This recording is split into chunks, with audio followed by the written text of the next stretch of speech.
হু হু করে ঢুকছে জলীয় বাষ্প, আর এ কারণেই সরস্বতী পুজোয় হতে পারে দিনভর বৃষ্টি। বুধবার সরস্বতী পুজো, এই পুজোর সঙ্গে বাঙালির আবেগ জড়িত, কিন্তু সেই আবেগেই যেন ছাই ঢালছে আবহাওয়া। কারণ বুধবার থেকে বৃহস্পতিবার পর্যন্ত হতে পারে বৃষ্টি। হাওয়া অফিসের পূর্বাভাস বলছে হু হু করে জলীয় বাষ্প ঢুকছে, তার জেরেই হতে পারে বৃষ্টি। আলিপুর আবহাওয়া দপ্তরের পূর্বাভাস অনুযায়ী বঙ্গোপসাগর থেকে জলীয় বাষ্প ঢুকছে এ রাজ্যে।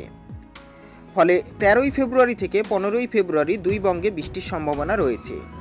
আজ পুরুলিয়া, বাঁকুড়া, দুই বর্ধমান, মুর্শিদাবাদ, হুগলি এবং বীরভূমের বিশিষ্ট কয়েকটি জায়গায় বৃষ্টিপাতের সম্ভাবনা কিন্তু রয়েছে। পাশাপাশি বুধবার পুরুলিয়া, বাঁকুড়া, দুই বর্ধমান, বীরভূমে বৃষ্টিপাতের সম্ভাবনা কিন্তু থাকছে। বাকি জেলাতেও হালকা বৃষ্টিপাত হবে। 15ই ফেব্রুয়ারি দক্ষিণবঙ্গে পশ্চিমের জেলাগুলিতে বৃষ্টিপাতের সম্ভাবনা কিন্তু থাকছে।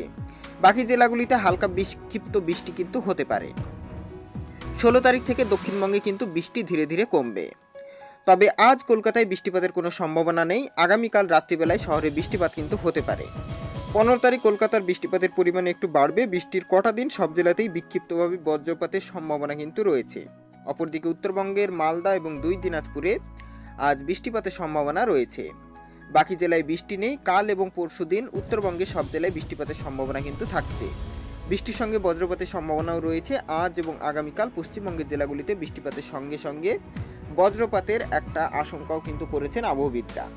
পাশাপাশি বাংলাদেশের ক্ষেত্রেও দক্ষিণবঙ্গের যে সমস্ত জেলা রয়েছে সেখানে কিন্তু বৃষ্টিপাতের সম্ভাবনা আজ এবং আগামীকাল থাকবে, এবং পরশু থেকে কিন্তু বিকেলের পর অনেকটাই আবহাওয়ার উন্নতি হবে, এমনটাই মনে করছেন আবহবিদরা। পরবর্তী ক্ষেত্রে যখন নতুন আপডেট উঠে আসবে অতি অবশ্যই আমি চেষ্টা করব সর্বপ্রথম আপনাদের সামনে তুলে ধরার। ভিডিওটা ভালো লেগে থাকলে অতি অবশ্যই আমাদের চ্যানেলটিকে সাবস্ক্রাইব করে পাশে থাকবেন। So thanks for watching.